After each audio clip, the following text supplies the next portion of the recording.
क्या आपने कभी महसूस किया है कि कभी कभी हमारी ज़िंदगी में आने वाले दुख सिर्फ संयोग नहीं होते बल्कि एक संकेत होते हैं। संकेत कि अब समय आ गया है कुछ बदलने का। जेठ मास का कृष्ण पक्ष सिर्फ एक समय नहीं बल्कि एक ऐसा द्वार है जहाँ से भाग्य बदल सकता है। और आज की कथा उस द्वार के पीछे छिपे एक रहस्य की है जिसे जानकर आपके रोंगटे खड़े हो सकते हैं। बहुत समय पहले की बात है। एक बड़े समृद्ध राज्य में एक व्यापारी रहता था।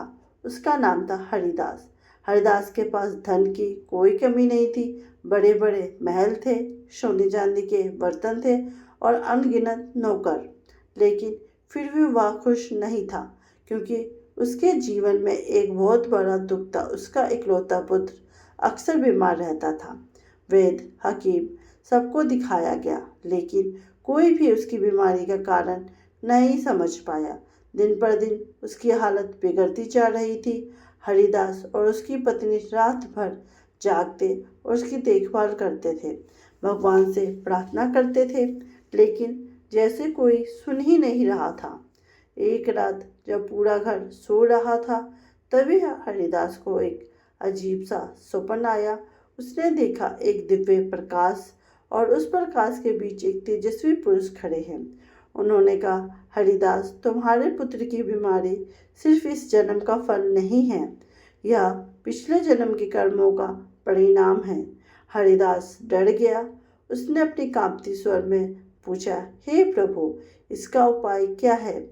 उस दिव्य पुरुष ने कहा, जेठ मास के कृष्ण पक्ष में व्रत करो और कथा सुनो। लेकिन इस बार व्रत केवल तुम्हें नहीं, तुम्हारी पत्नी को भी करना होगा।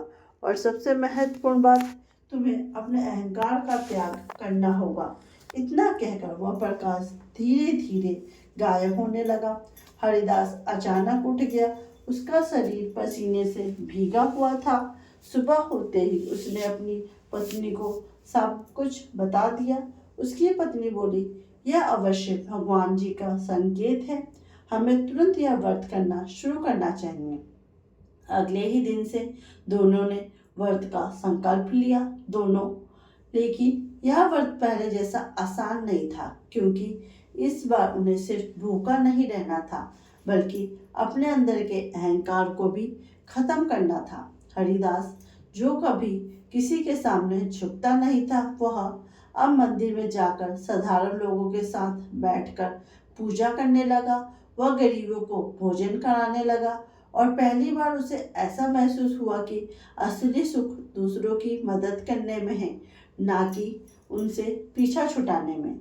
दिन बीतते गए और उसके पुत्र की हालत धीरे धीरे सुधरने लगी, लेकिन अब भी वह पूरी तरह ठीक नहीं हुआ था।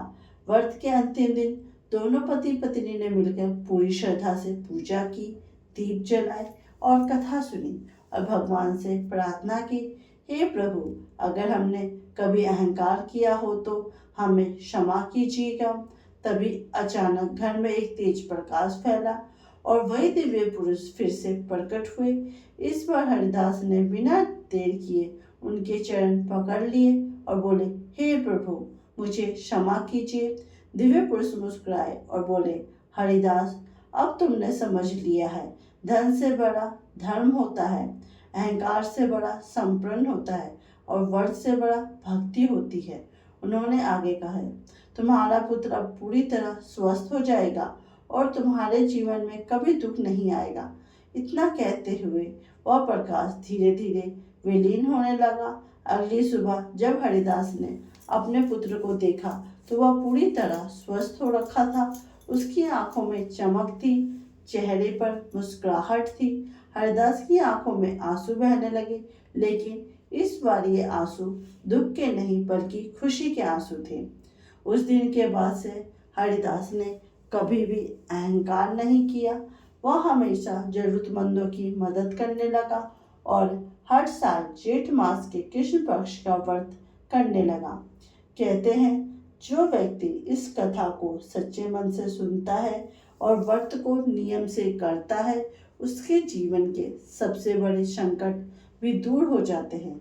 लेकिन एक बात हमेशा याद रखना चाहिए, कभी कभी भगवान हमारी परीक्षा लेते हैं और वो परीक्षा हमारे दुखों के रूप में आती है, लेकिन अगर हम उस समय विश्वास नहीं खोते तो वही सुख वही दुख हमारी सबसे बड़ी ताकत बन जाते हैं। और शायद आज की यह कथा आपके जीवन में भी कुछ बदलने का संकेत देके गई होगी। इसी तरह की कथा सुनने के लिए मेरे चैनल को सब्सक्राइब करना मत भूलिए। कमेंट बॉक्स में जय हरि विष्णु लिखते जाइए, जिससे कि आपको सुख की अनुभूति हो। जय श्री राधे। ओम नमो भगवते